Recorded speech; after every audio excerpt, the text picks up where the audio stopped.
Bismillahirrahmanirrahim. Assalamualaikum warahmatullahi wabarakatuh. Waalaikumsalam warahmatullahi wabarakatuh.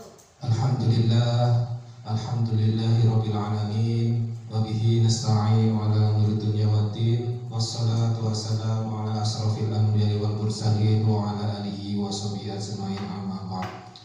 Yang kami hormati Kepala Sekolah SD Negeri Laren 3, yang kami hormati Dewan Guru SD Negeri Laren 3. Pertama-tama marilah kita panjatkan rasa puji syukur kita kehadirat Allah Subhanahu wa taala yang mana dalam kesempatan ini telah memberikan kita beribu-ribu kenikmatan sehingga kita dapat berkumpul dalam acara diseminasi budaya positif oleh calon guru penggerak angkatan 9 yaitu Bu Nurul Hidayati. Kedua kalinya salawat berserta salam marilah kita curahkan kepada junjungan kita Nabi Agung, Nabi besar Nabi Muhammad Sallallahu Alaihi Wasallam yang telah membawa kita dari zaman jahiliyah menuju zaman Islamiyah. Langsung saja di sini saya sebagai pembawa acara akan membacakan acara pada kesempatan hari ini. Acara pertama yaitu pembukaan, acara kedua sambutan, acara yang ketiga diseminasi yang akan dilakukan oleh Ibu Nurul Hidayati. Untuk mempersingkat waktu, mari kita buka acara pertama dengan umul kitab liridhoillah wa syafaati Rasulillah. Al-Fatihah. A'udzubillahi minasyaitonir rajim. Bismillahirrahmanirrahim. Alhamdulillahirabbil alamin arrahmanir rahim maliki yaumiddin. Iyyaka na'budu wa iyyaka nasta'in. Ihdinas siratal mustaqim. Siratal ladzina an'amta 'alaihim ghairil maghdubi 'alaihim waladdallin. Amin. Terima kasih, semoga acara berjalan dengan lancar. Acara yang kedua yaitu sambutan dari Kepala Sekolah kepada Bapak Taufik. Monggo dipersilakan.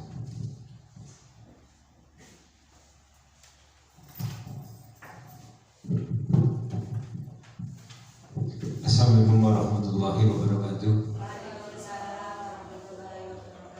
Bapak Ibu Guru yang saya hormati, baik Bapak Ibu Guru SD Negeri Laren 3 maupun dari teman-teman sejawat lingkungan SD Negeri Laren 3, bersyukur kepada Allah, alhamdulillahirobbilalamin kita bisa berkumpul di sini dalam rangkaian kegiatan calon guru penggerak. Di siang hari ini ada diseminasi budaya positif. Kalau diseminasi, kalau dalam arti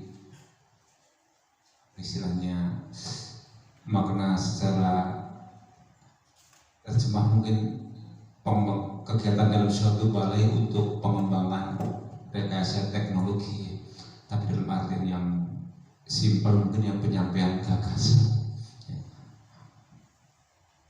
atau penyampaian suatu inovasi. Budaya positif berarti apa? Budaya yang baik ya. Dan ini suatu kita sambut dengan baik dengan adanya kegiatan calon guru penggerak. Dan saya sebagai kepala sekolah bersyukur sekali SD Negeri Laren 3 guru-gurunya pada ikut calon guru penggerak. Sementara SD yang lain katanya SD lebih keren favorit, banyak yang tidak kejar gitu. Itu kita harus banyak bersyukur di SD Laren 3 sebagai ladang ngamal dan ladang ngambil bagi kita ya untuk beramal.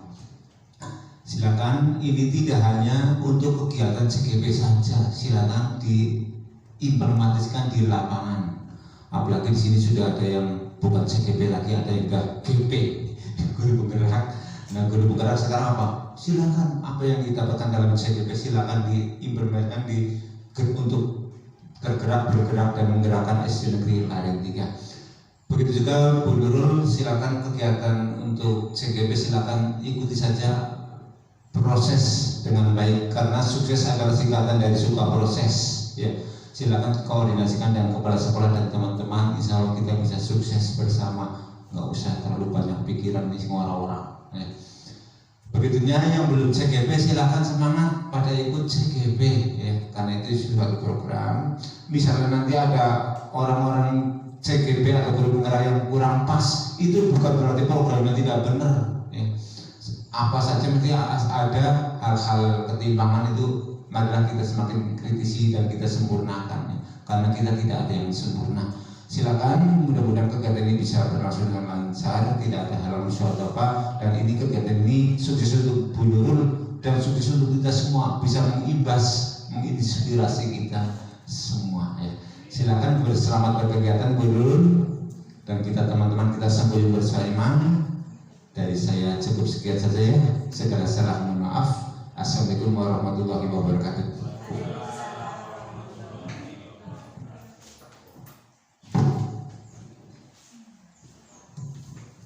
Terima kasih kami sampaikan kepada Kepala Sekolah SD Negeri Lare 3. Acara selanjutnya yaitu diseminasi budaya positif oleh calon guru penggerak angkatan 9 Ibu Nurul Hidayati. Waktu dan tempat dipersilakan.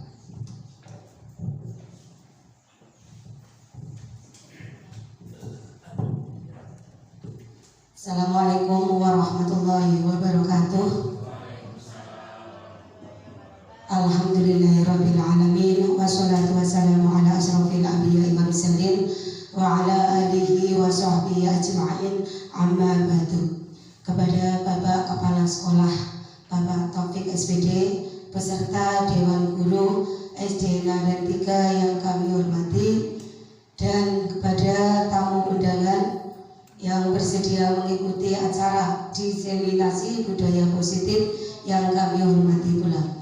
Pertama-tama marilah kita panjatkan puja dan puji syukur kehadirat Allah Ta'ala yang telah menimpakan rahmat, hidayah serta inayahnya kepada kita semua, sehingga alhamdulillah pada siang hari ini kita bisa berkumpul dalam acara diseminasi budaya positif yang diselenggarakan oleh saya Nurul Hidayati, calon guru penggerak angkatan 9 Kabupaten Brebes. Bapak dan Ibu yang saya hormati, sebelumnya saya mengucapkan banyak terima kasih kepada Bapak Taufik dan beserta Dewan Guru SD Lare 3 yang sudah memberikan dukungan yang sangat luar biasa sekali, sehingga saya bisa menjalankan tugas saya sebagai calon guru penggerak sampai dengan detik ini. Itu semua karena dukungan dan kerjasama dari Bapak Kepala Sekolah dan juga Ibu, Bapak dan Ibu Dewan Guru.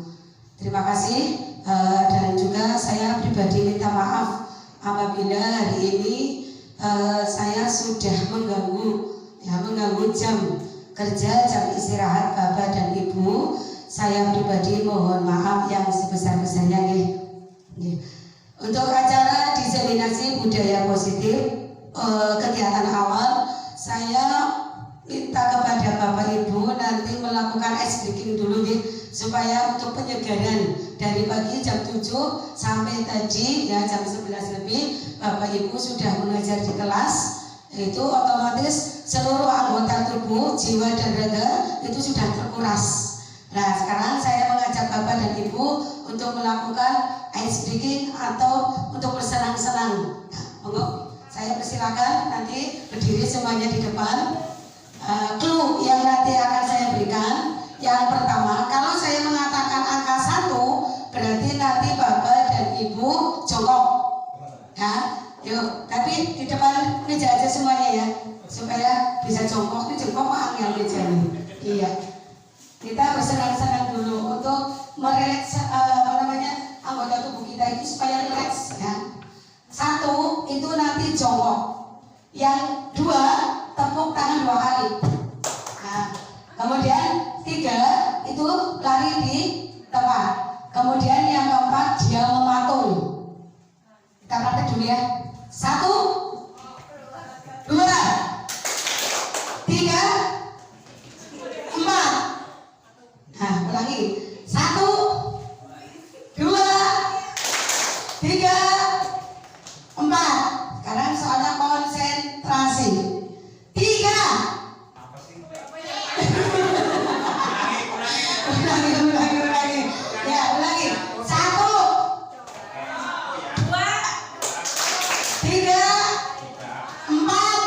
Nah, konsentrasi, siap? Iya. Bayangkan seperti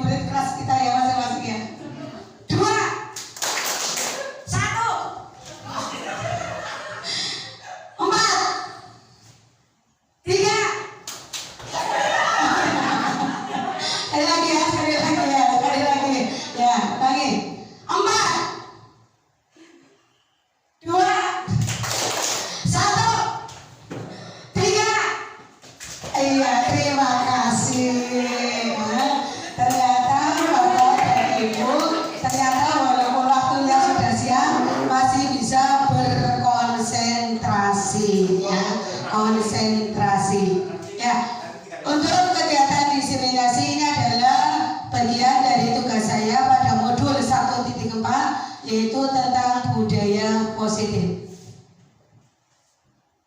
Ini perkenalkan, ini adalah fasilitator saya yaitu Ibu Husnul Khotimah. Beliau berasal dari Bantul. Kemudian untuk pengajar prakteknya itu adalah Ibu Murniati SPDMM. Beliau kepala sekolah SD Negeri Dukuturi 4. Topik dalam eksplorasi konsep pada modul 1.4 itu ada 6 topik ya yang akan kita bahas di sini. Yang pertama adalah disiplin positif dan nilai-nilai kebajikan universal. Yang kedua, teori motivasi, hukuman dan penghargaan restitusi. Yang ketiga, keyakinan kelas. Yang keempat, kebutuhan dasar manusia dan dunia berkualitas. Yang kelima, posisi kontrol. Dan yang terakhir adalah segitiga restitusi. Untuk yang pertama, disiplin positif dan nilai-nilai kebajikan universal. Sekarang nanti saya minta kerelaannya ya, sukarela dari Bapak Ibu. Nanti minta dua orang nanti Pak Wahid aja ya di depan ya, dengan Mbak Sela. Dengan Mbak Sela, coba yuk Mbak Sela dengan Pak Wahid. Kita akan membicarakan tentang perubahan paradigma. Kita akan mempraktekkan ya tentang perubahan paradigma. Nanti ini ada dua orang ya, yang satu adalah berperan sebagai A, yang satunya adalah sebagai B. Mbak Sela berarti A nanti ya, nanti Pak Wahid yang B. Nanti itu kita tidak usah ambil kertas, seolah-olah kertas itu nanti sudah ada di tangan ya.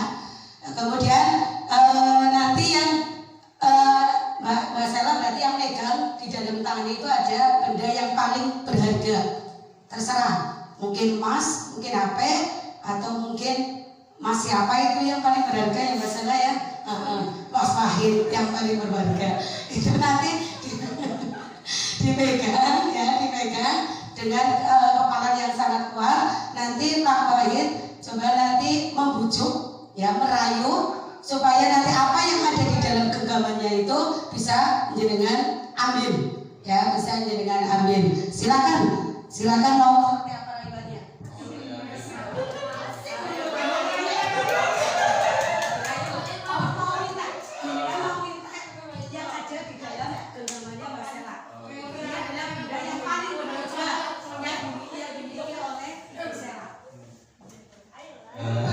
Kepada Bu Sela, ya nggak perlu. Bolehkah aku meminta apa benda yang berharga diri Bu Sela? Coba jenengan dirayu, dibujuk, mungkin diiming-iming atau dikasih apa, mau ditukar dari sesuatu yang berharga.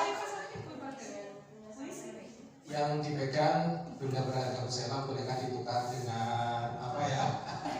Mungkin HP, iPhone atau Oh, bagaimana terserah jenengan. Mau diambil apa? Coba.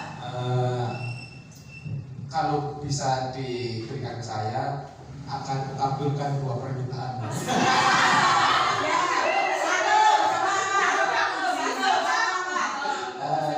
Ya, permintaan apa yang diinginkan oleh Bu Sela? Dan dua permintaan saja, jangan tiga. Tapi kan dalam kehidupannya ada keinginan yang belum tercapai. Apa Mbak Sela? Keinginan yang Kira-kira Mbak Sela mau nggak diberikan apa yang tadi di dalam tangan Mbak Sela untuk Pak Wahid? diganti dengan Ternyata keinginan. nggak mau, dia malah memberikan tangan yang ini. Oh, enggak. Ya, apa ya? Ternyata Ya, nggak mau Mbak Sela. Tetap nggak mau gimana Bu ini? Terima kasih kepada Pak Wahid dan Bu Sela yang telah mempraktekkan. Di sini saya akan menerangkan tentang perubahan paradigma. Ya, tadi dari dua orang tadi, satu mempraktekkan dia Mbak Sela itu memegang sesuatu yang sangat berharga dalam kepalanya, kemudian temannya itu berusaha ingin menguasai, ingin dimiliki oleh Ibu Sela, ternyata dengan bujukan, rayuan dan apapun ternyata Ibu Sela tidak mau memberikan. Ini membuktikan bahwa siapa sebenarnya yang bisa mengontrol kita? Itu adalah diri kita sendiri. Orang lain tidak bisa mengontrol kita, tetapi diri kita sendirilah yang bisa mengontrolnya. Itulah yang dimaksud dengan perubahan paradigma. Itu Bapak Ibu guru juga harusnya seperti itu ya. Kita itu dengan iming-iming atau bujukan apapun, kalau ada sesuatu yang berharga milik kita, kita berusaha untuk tetap menjaganya. Jangan sampai orang lain itu bisa memiliki apa yang kita miliki itu ya. Perubahan paradigma menurut teori kontrol atau ilusi kontrol. Dalam teori ini itu ada miskonsumsi, konsepsi tentang pengertian atau makna dari kontrol ya. Di situ makna kontrol ada beberapa yang perlu diluruskan. Yang pertama, guru mengontrol murid. Padahal sebetulnya kita itu nggak bisa mengontrol murid ya, jika murid itu memang tidak mau, ya kan ya.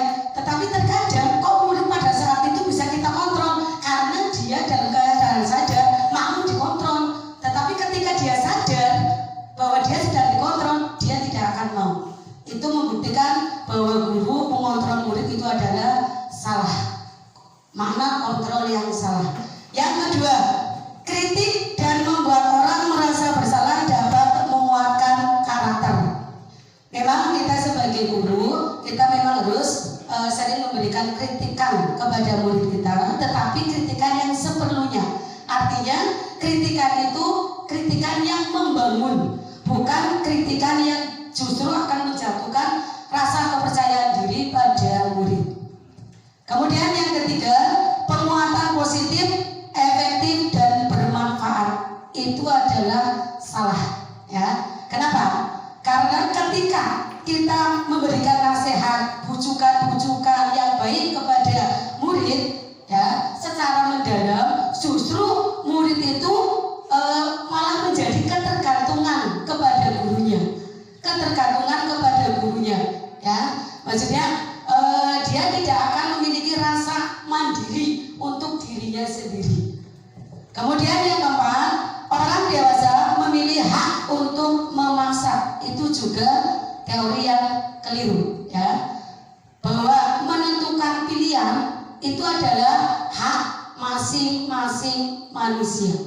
Kita sebagai orang dewasa tidak memiliki hak untuk memaksa kepada murid-murid kita, karena mereka memiliki pilihan, haknya masing-masing. Itulah 5 perubahan paradigma berdasarkan teori kontrol atau ilusi kontrol. Di situ ada makna kontrol yang perlu diluruskan. Perubahan paradigma menurut teori stimulus respon berubah menjadi teori kontrol. Siapa sesungguhnya yang memiliki kontrol? Menurut teori stimulus respon, kita mencoba mengubah orang agar berpandangan sama dengan kita. Itu menurut stimulus respon, tapi beda dengan teori kontrol atau pilihan. Kita berusaha memahami pandangan orang lain tentang dunia. Di sini kita hanya bisa memahami, tetapi tidak bisa mengubah. Kalau stimulus respon itu asumsinya itu bahwa kita bisa mencoba mengubah, tapi teori kontrol tidak bisa. Tetapi kita hanya bisa memahami pandangan orang lain tentang dunia. Yang kedua, perilaku buruk dilihat sebagai suatu kesalahan. Itu menurut stimulus respon. Perilaku buruk dilihat sebagai suatu kesalahan. Tapi beda dengan teori kontrol, semua perilaku memiliki tujuan. Sekalipun perilaku itu adalah perilaku yang buruk, itu pasti memiliki tujuan. Perilaku kan ada buruk dan baik. Tapi kalau menurut respon, perilaku buruk itu dilihat sebagai suatu kesalahan. Beda. Ketika dia melakukan kesalahan, itu pasti ada tujuan. Itu menurut teori kontrol. Yang ketiga, orang lain bisa mengontrol saya. Seperti tadi dipraktekkan, ternyata orang lain nggak bisa, ya kan ya? Orang lain bisa mengontrol saya. Beda. Teori kontrol hanya Anda yang bisa mengontrol diri Anda sendiri. Tadi berbagai bujukan, dengan berbagai iming-iming, ternyata kita tetap mempertahankan apa yang kita miliki, apa yang menjadi sesuatu yang berharga bagi diri kita sendiri. Ya, orang lain itu nggak bisa mengontrol diri kita. Kemudian saya bisa mengontrol orang lain. Saya bisa mengontrol orang lain. Tadi Mbak Sela bisa mengontrol Pak Wahid. Itu salah ya. Tetapi kalau terkontrol, Anda tidak bisa mengontrol orang lain. Yang terakhir, pemaksaan ada pada saat bujukan gagal. Kalau terkontrol, kolaborasi dan konsensus menciptakan pilihan-pilihan baru. Artinya kita tidak ada pemaksaan kamu harus ikuti perubahan seperti ini, itu nggak bisa. Tapi harus ada kolaborasi ya dengan semua pihak yang terkait. Itu menurut teori kontrol atau pilihan. Sekarang materi berikutnya tentang disiplin. Disiplin dalam budaya kita, makna kata disiplin telah berubah menjadi sesuatu yang dilakukan seseorang pada orang lain untuk mendapatkan kepatuhan.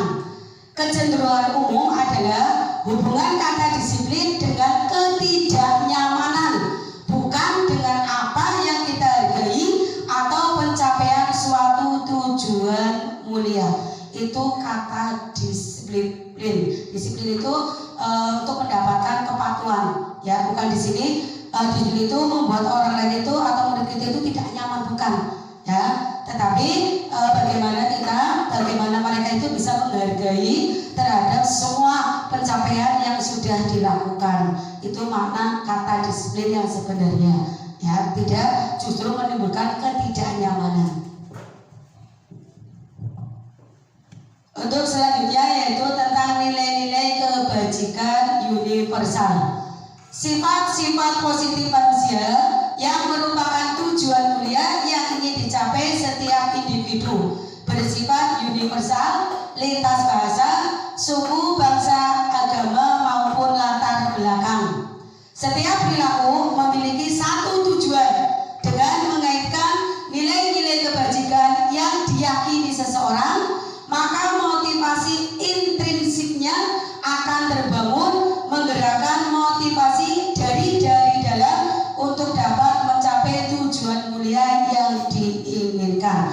Nilai-nilai kebajikan universal ini sudah terangkum dalam profil pelajar Pancasila, ya. Itu tentunya Bapak Ibu sudah hafal yang namanya dimensi profil pelajar Pancasila, ya. Itu ada 6. Yang pertama,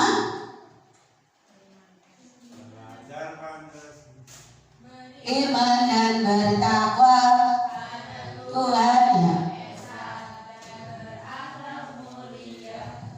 Berkebinekaan global, kreatif dan bernalar kritis.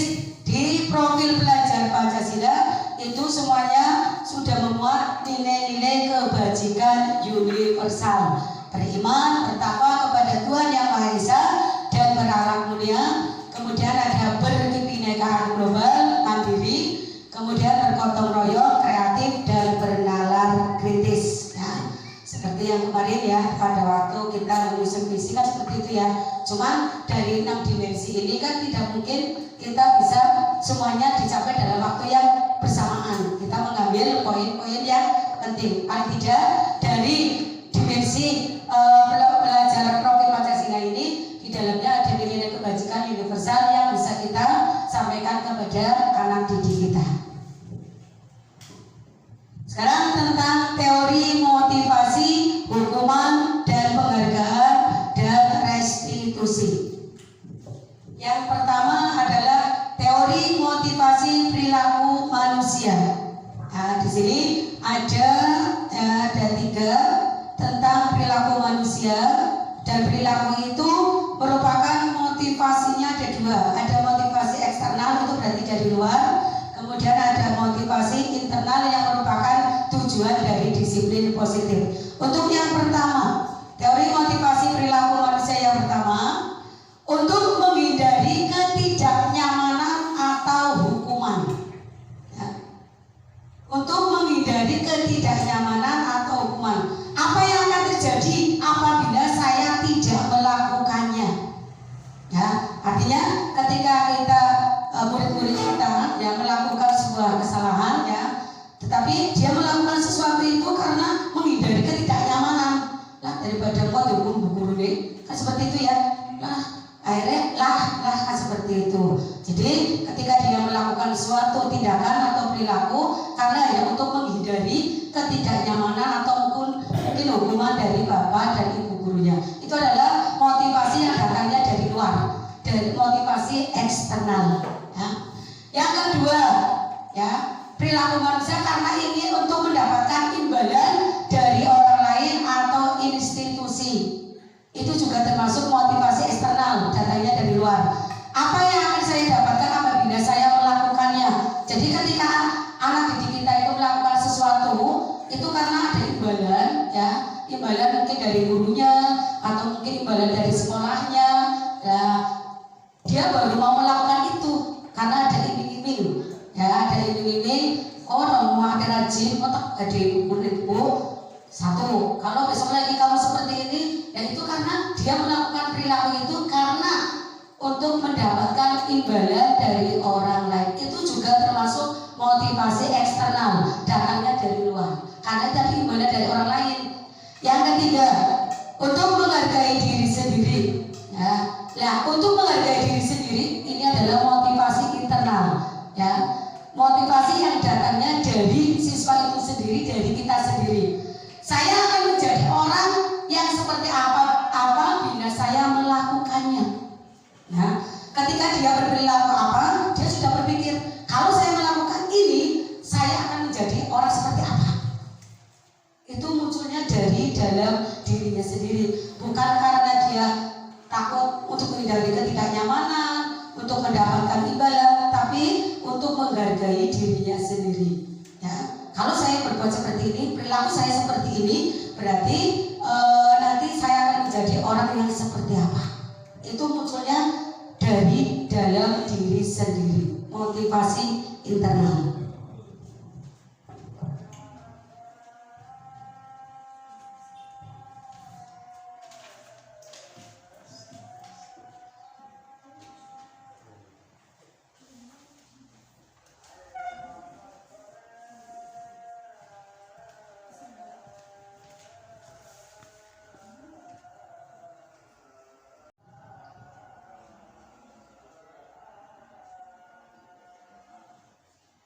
Di atasnya dulu, materi dulu. Ya, sekarang bawahnya. Untuk materi selanjutnya, tadi tentang teori motivasi perilaku manusia, ya.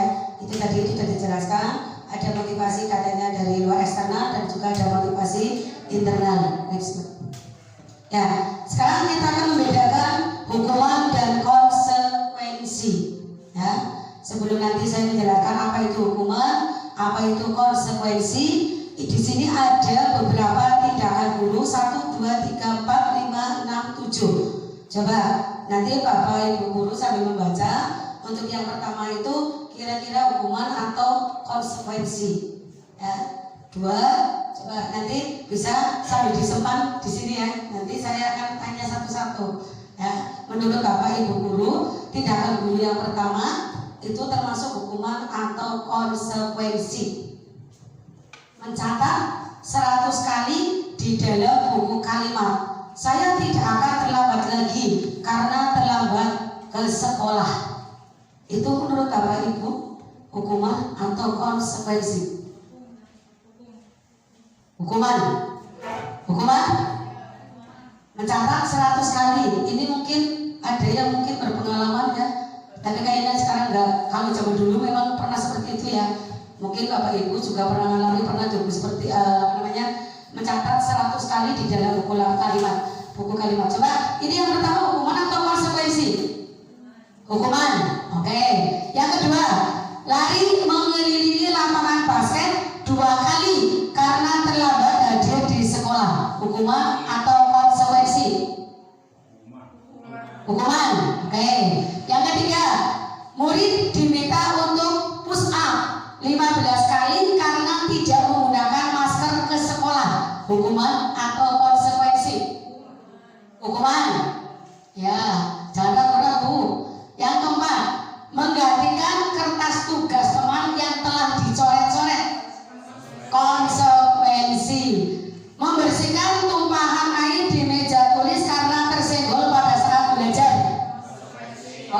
konsekuensi. Murid disuruh untuk mengenakan sepatu seharian di sekolah karena tidak mengenakan sepatu hitam. Hukuman? Hukuman atau konsekuensi? Hukuman. Oke. Yang terakhir, lari mengelilingi lapangan basket 2 kali karena terlambat 10 menit untuk pelajaran PJOK. Hukuman atau konsekuensi? Hukuman. Oke, next kita buktikan. Tadi mencatat 100 kali itu termasuk adalah hukuman. Ya. Kemudian lari mengelilingi lapangan basket 2 kali karena terlambat dari sekolah, itu hukuman. Murid diminta untuk push up 15 kali karena tidak menggunakan masker ke sekolah, itu hukuman.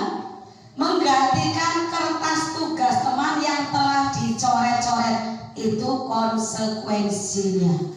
Dia mengganti, ada kertas tugasnya teman dicoret-coret, kemudian konsekuensinya dia harus menggantinya. Ya. Kemudian membersihkan tumpahan air di meja tulis karena tersenggol pada saat belajar, itu juga konsekuensi. Dia yang berbuat menyenggol kemudian disuruh untuk membersihkannya. Konsekuensinya adalah untuk membersihkan tumpahan air itu. Murid disuruh untuk tidak mengenakan sepatu seharian di sekolah karena tidak mengenakan sepatu hitam, itu hukuman.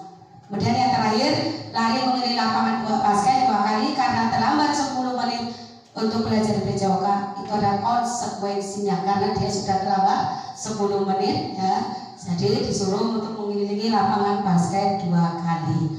Sekarang saya akan menerangkan tentang apa sih perbedaan hukuman dan konsekuensi. Hukuman sesuatu yang menyakitkan harus terjadi. Ya itu tadi, dia mencatat 100 kali kalimat itu capek apa tidak? Capek kan ya, apalagi kalau hukuman itu diberikan untuk kelas rendah, kelas 3 aja. Ya kelas 3 disuruh menulis hanya dihitung berapa kalimat saja, terus kesel. Ini 100 kali kalimat yang tadi, sesuatu yang menyakitkan.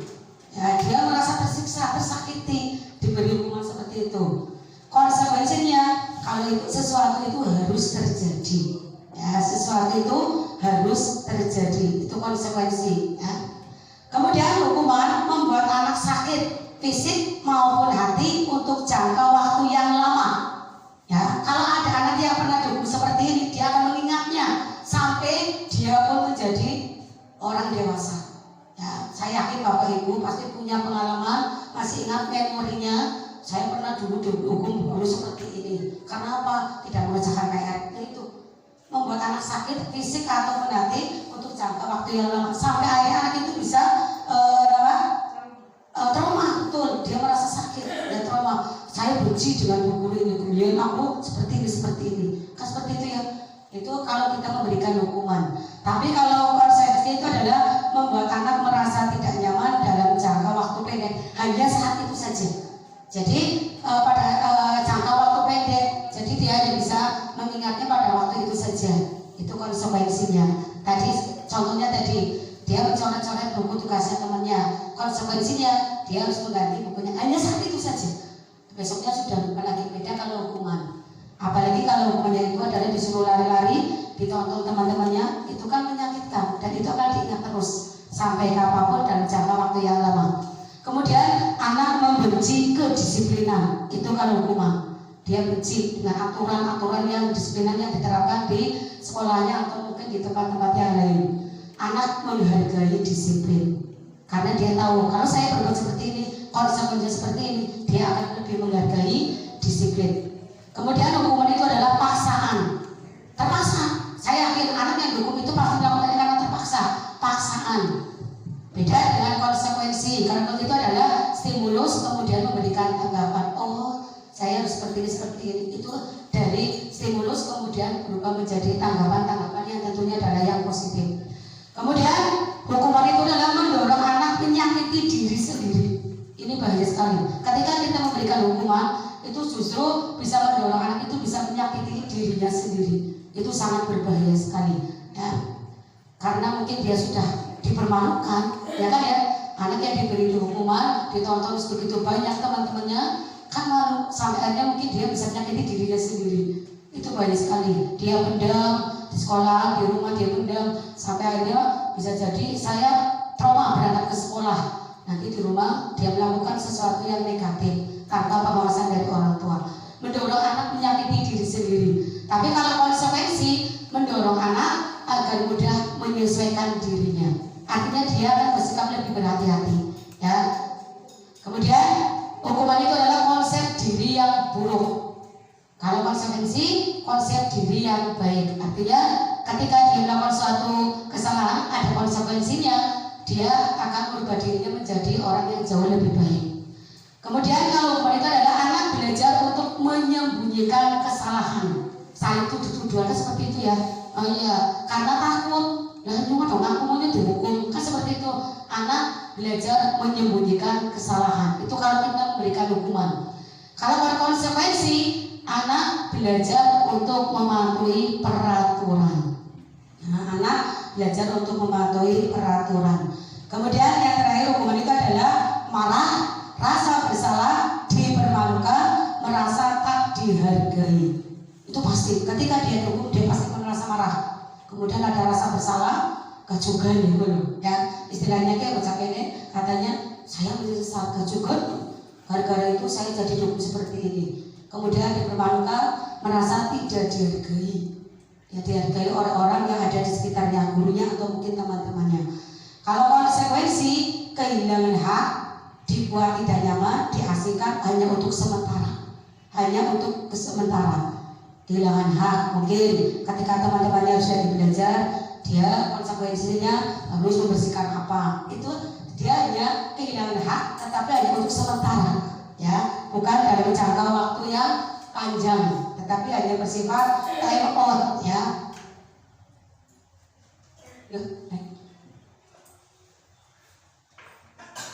Sekarang adalah tentang restitusi.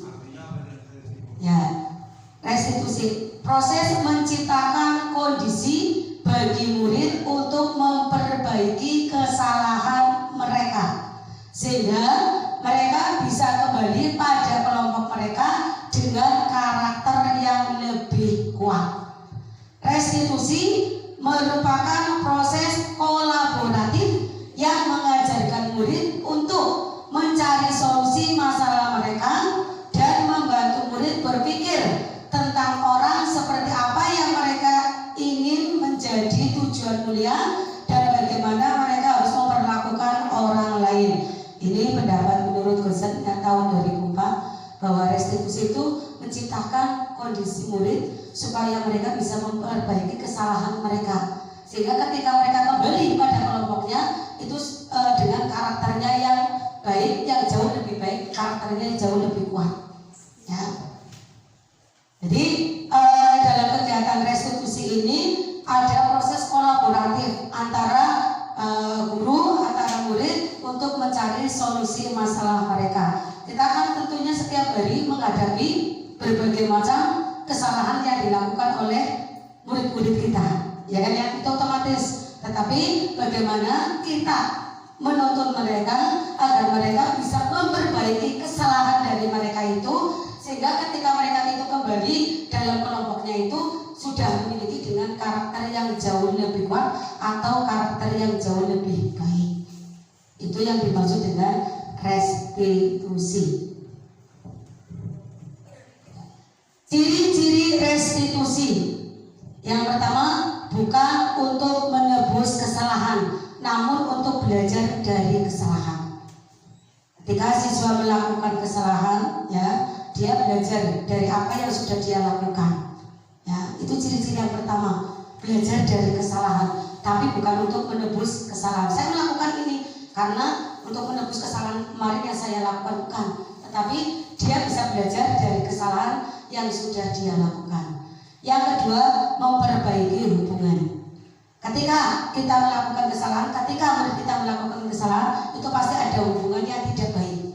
Mungkin dia kesalahan dengan temannya, bertengkar dengan temannya, atau melakukan hubungan yang kurang harmonis. Nah, ciri-ciri itu yang kedua adalah memperbaiki hubungan.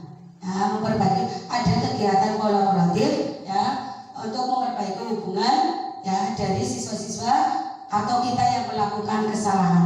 Yang ketiga, tawaran, bukan paksaan. Tawaran, ditawarkan. Ya, kira-kira solusinya mau seperti apa? Kalau kamu melakukan kesalahan seperti ini, tawaran, bukan paksaan. Kamu salah, kamu harus melakukan ini, bukan seperti itu, tapi tawaran, ditawarkan. Kamu sudah melakukan seperti ini, apa yang sebaiknya solusi yang terbaik agar masalah ini bisa selesai dengan baik tanpa harus menyakiti orang lain, ya. Itu tawaran, bukan paksaan.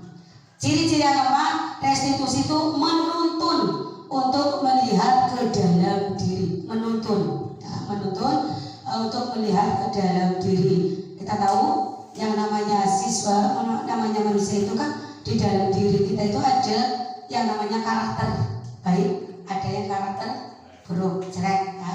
Ya, di sini restitusi tugas kita untuk menuntun, ya, melihat ke dalam diri siswa kita, ya, kita lihat, kita tuntun mereka, karakter-karakter mereka yang baik itu kita tebalkan, ya. Tetapi karakter-karakter yang jelek itu kita jangan sampai kita tebalkan, tapi kita bisa sekecil mungkin kita bisa meredam, jangan sampai itu muncul karakter-karakter jelek pada siswa, pada anak didik kita. Itu tidak bisa dihapus, karena semua manusia itu begitu dilahirkan sudah memiliki karakter itu, baik dan buruk. Tugas kita hanya menebarkan untuk karakter yang baik. Kita menuntun mereka melihat ke dalam lebih ke dalam anak itu lebih mendalam. Yang kelima, restitusi mencari kebutuhan dasar yang mendasari tindakan. Ya, kebutuhan dasar yang mendasari tindakan. Kebutuhan dasar kan macam-macam, ya. Ada yang karena ingin butuh disayang, untuk merasa lebih aman, ya. Yang mendasari tindakan. Kenapa kok anak itu melakukan itu? Mungkin karena dia pengen minta perhatian dari bapak ibu gurunya. Itu kan pasti ada, ya. Setiap anak itu punya kebutuhan seperti itu. Pengen disayang, pengen mendapatkan rasa aman, pengen mendapatkan apa-apa yang menjadi kebutuhan dia. Kemudian yang keenam, restitusi diri adalah cara yang paling baik, ya. Restitusi diri adalah cara yang paling baik untuk menemukan solusi permasalahan yang dihadapi oleh anak-anak didik kita. Kemudian yang tujuh, restitusi fokus pada karakter bukan tindakan. Tadi kita fokusnya pada karakternya, bukan pada tindakannya. Ya. Kadang anak yang karakter baik karena memang tidak lagi mood, kadang ya tiba-tiba melakukan tindakan yang di luar nalar, kan seperti itu, ya. Bukan di nalar, di luar nurul, tapi di luar nalar. Restitusi itu fokus pada karakter, bukan tindakan. Yang kedelapan, restitusi fokus pada solusi. Tadi solusinya, solusi yang terbaik dari permasalahan ini itu apa? Ya. Yang sembilan, restitusi mengembalikan murid yang berbuat salah pada kelompoknya. Mengembalikan murid yang berbuat salah pada kelompoknya. Karena ketika kita di lapangan, kita lihat di lapangan, ketika anak melakukan kesalahan, dia takut kumpul bareng dengan temannya. Dia merasa diasingkan, dia merasa teman-temannya menjauh, ya kan? Nah, di sini restitusi itu mengembalikan murid yang berbuat salah pada kelompoknya. Artinya, ketika dia sudah berbuat salah, dia berusaha bagaimana saya bisa diterima di kelompoknya kembali, ya. Tapi kan bisa seperti itu biasanya, kan, ya. Anak itu berbuat salah, dia takut, kemudian, nanti jangan-jangan saya nggak punya teman seperti ini. Nah, ini adalah restitusi, mengembalikan murid yang berbuat salah pada kelompoknya. Sekarang tentang keyakinan kelas.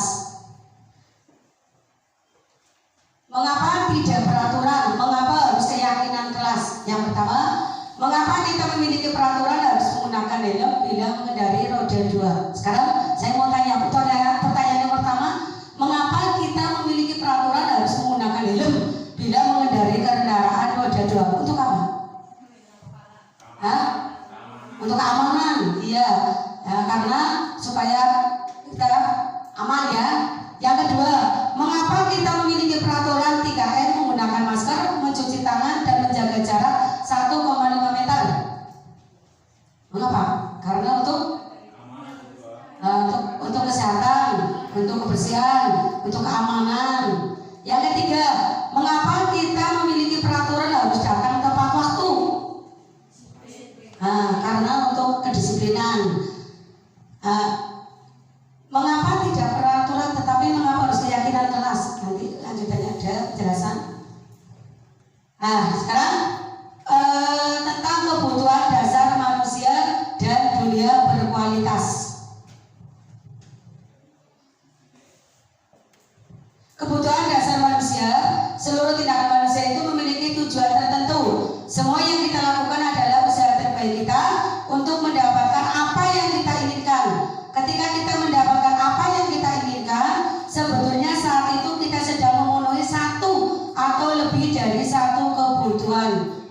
kebutuhan dasar kita.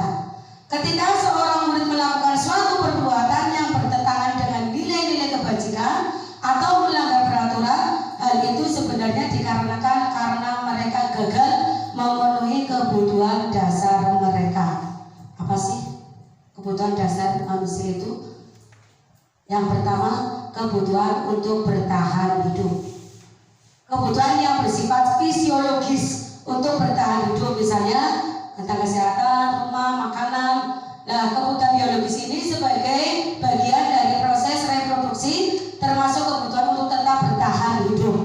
Komponen psikologis pada kebutuhan ini meliputi kebutuhan akan perasaan aman, kebutuhan bertahan hidup. Ya, misalnya makan, kita butuh makan, butuh rumah supaya aman, kita butuh makan makanan yang bergizi, sehat supaya tubuh kita sehat. Itu kebutuhan yang pertama untuk bertahan hidup. Selanjutnya, kebutuhan yang kedua, kebutuhan untuk disayangi dan diterima. Kebutuhan untuk disayangi dan diterima meliputi kebutuhan akan hubungan dan koneksi sosial, kebutuhan untuk memberi dan menerima kasih sayang, dan kebutuhan untuk merasa menjadi bagian dari suatu kelompok. Anak-anak yang memiliki kebutuhan dasar kasih sayang dan rasa diterima yang tinggi biasanya ingin disukai dan diterima oleh lingkungannya. Mereka juga akrab dengan orang tuanya. Kebutuhan untuk disayang itu pasti, ya. Kita juga kan butuh disayang, butuh diterima, butuh pengakuan. Dipakai kayak kemarin Pak Topik itu kan seperti itu, yang kalender itu kan butuh pengakuan, yang kita diterima dan disayang itu pasti. Apalagi murid-murid kita, ya, yang dari keluarganya mungkin, ya, keluarganya yang tidak harmonis atau bagaimana, dia membutuhkan suatu kebutuhan untuk disayangi dan diterima, ya, di tempat lingkungan dia berada, baik di sekolah, di rumah ataupun di masyarakat. Kemudian yang ketiga adalah penguasaan. Kebutuhan ini meliputi keinginan untuk dianggap berharga, bisa membuat perbedaan, bisa membuat pencapaian kompeten diakui dan dihormati. Penguasaan, ya, keinginan untuk dianggap berharga. Contoh, kalau kita di sekolahan mungkin ya, anak-anak kan rebutan ketika ada pemilihan peserta lomba biasanya, ya, dia juga pengen diakui. Saya juga pengen diakui, saya juga orang-orang dipilih di situ. Ya, dia juga punya kebutuhan untuk dianggap berharga di sekolahan. Ya, itu pasti anak-anak itu ada. Saya mampu, guru, kenapa saya tidak dipilih? Nah, biasanya seperti itu. Ya. Ini kebutuhan tentang penguasaan untuk dianggap berharga, diakui dan dihormati.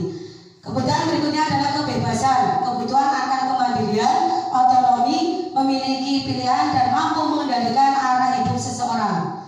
Anak-anak dengan kebutuhan kebebasan yang tinggi menginginkan pilihan.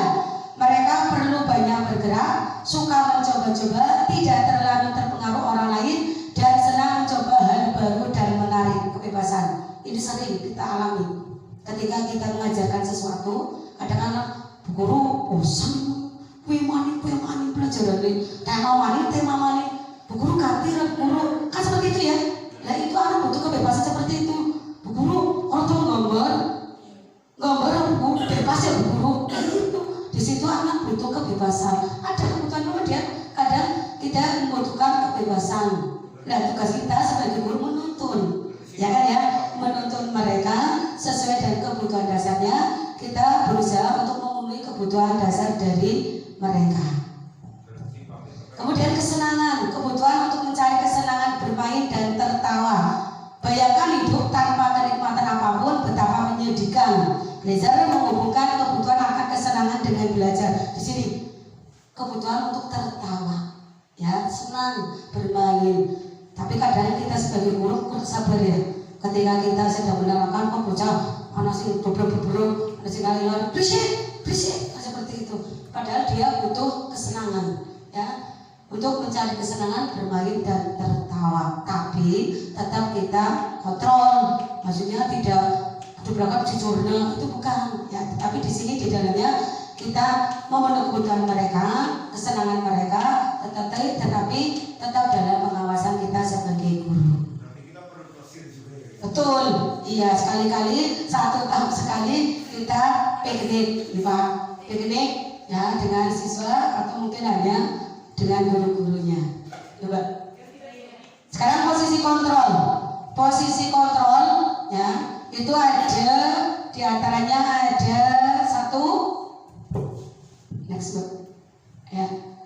Sebelum menjelaskan tentang apa saja posisi kontrol itu melalui serangkaian riset dan berdasarkan pada teori kontrol Dr. William Glasser berkesimpulan ada 5 posisi kontrol yang diterapkan seorang guru, orang tua ataupun atasan dalam melakukan kontrol. Di antaranya 1 sebagai penghukum, yang kedua pembuat merasa bersalah, yang ketiga teman, 4 pemantau, dan yang 5 adalah manajer.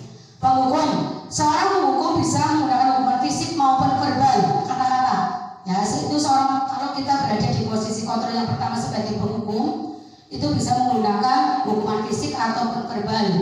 Orang-orang yang menjalankan posisi penghukum senantiasa mengatakan bahwa sekolah memerlukan sistem atau alat yang dapat lebih menekan murid-murid lebih dalam lagi. Yang kedua, posisi pembuat merasa bersalah. Pada posisi ini biasanya guru akan bersuara lebih lembut. Pembuat merasa bersalah akan menggunakan keheningan yang membuat orang lain merasa tidak nyaman, bersalah atau rendah diri. Kemudian yang ketiga, posisi teman. Guru pada posisi ini tidak akan menyakiti murid, namun akan tetap berupaya mengontrol murid melalui persuasi. Posisi teman pada guru bisa negatif ataupun positif. Positif di sini berupa hubungan yang baik yang terjalin antara guru dan murid. Guru di posisi teman menggunakan hubungan baik dan humor untuk mempengaruhi seseorang. Ini sering ya, kita sering berada di posisi satu, mungkin pernah menghukum karena kita merasa hukum bocahnya cara yang paling jitu, wah kapok sih kita kadang berada di posisi penghukum. Kemudian pembuat merasa bersalah, komani itu yang bemani guru kecewa banget ya, seperti itu ya. Kemudian sebagai teman, di sini sebagai teman ya, tadi kita kadang menyelipkan humor pada siswa ya. Kemudian yang keempat sebagai pemantau. Pemantau berarti mengawasi. Pada saat kita mengawasi, kita bertanggung jawab atas perilaku orang-orang yang kita awasi. Yang terakhir adalah manajer. Posisi di mana guru berbuat sesuatu bersama dengan murid, mempersilahkan murid mempertanggungjawabkan perilakunya, mendukung murid agar dapat menemukan solusi atas permasalahannya sendiri. Dari 5 posisi kontrol ini, kita diharapkan berada di posisi yang kelima. Manajer ya, kita berusaha memperbaiki kesalahan mereka.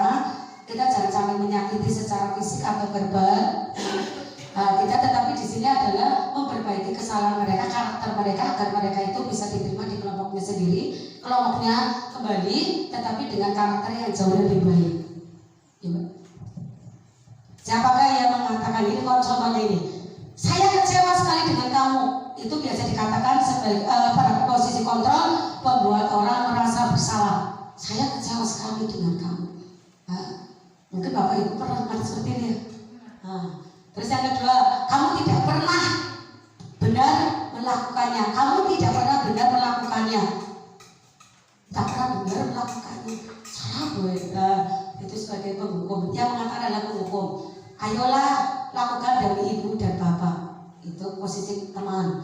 Ayo, seperti kita anggap seperti teman. Ya. Apakah kamu mendapatkan stiker bintang hari ini?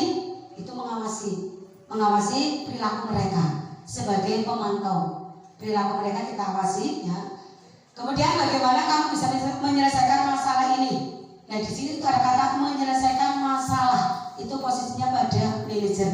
Bagaimana kamu bisa menyelesaikan masalah ini? Solusinya itu apa? Itu berada pada posisi manajer. Yang terakhir, kamu selalu yang paling terakhir, Komani terakhir, Komani. Nah, itu adalah yang mengatakan itu posisinya adalah penghukum. Next. Segitiga restitusi. Segitiga restitusi ada 3 langkah. Yang pertama menstabilkan identitas, yang kedua validasi kebutuhan, yang ketiga adalah menanyakan keyakinan. Pada tahap yang pertama menstabilkan identitas, itu ada kata-kata yang sering kita katakan. Ketika anak berbuat salah, kita mengatakan setiap orang pasti pernah melakukan kesalahan. Ya. Atau mungkin kamu bukan satu-satunya yang pernah melakukan ini. Itu pada tahap yang pertama. Anak bersalah, kita dudukkan, kemudian ditanya kesalahannya misalnya apa, sering terlambat. Sebagai manajer kita mengatakan kesalahan. Aja langsung domoi, ya, tapi katakan. Ya. Kemudian validasi kebutuhan. Kamu ditanya, kamu tentu punya alasan mengapa melakukan itu. Tadi berantem, dudukan, tanya, kamu itu, Bu Guru juga mungkin pernah melakukan itu, seperti itu ya. Tanya, kamu tentu punya alasan mengapa melakukan itu, pasti ada alasannya. Kemudian yang terakhir menanyakan keyakinan. Kemudian nilai-nilai apa yang telah kita sepakati di kelas. Di setiap kelas itu ada nilai-nilai kesepakatan kelas yang sudah disepakati bersama-sama. Nah itulah 3 langkah dalam segitiga restitusi: menstabilkan identitas, validasi kebutuhan, dan menanyakan keyakinan. Ya, itu jadi tentang penjelasan materi eksplorasi konsep pada modul 1.4 tentang budaya positif. Nah, sekarang yang terakhir ini adalah penutupnya. Penutup, saya tutup dengan sebuah pantun.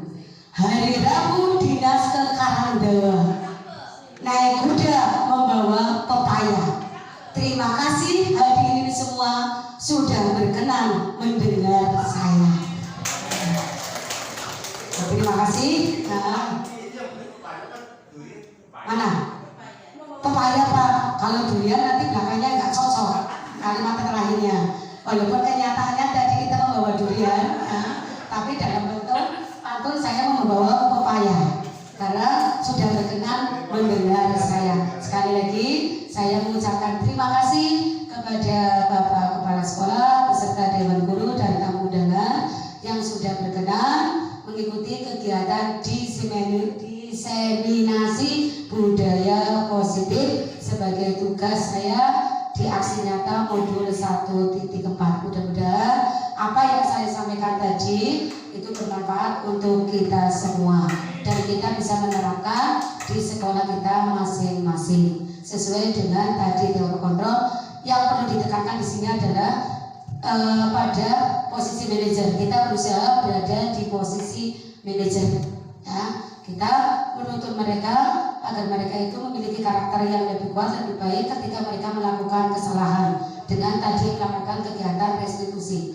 Terima kasih. Assalamualaikum warahmatullahi wabarakatuh.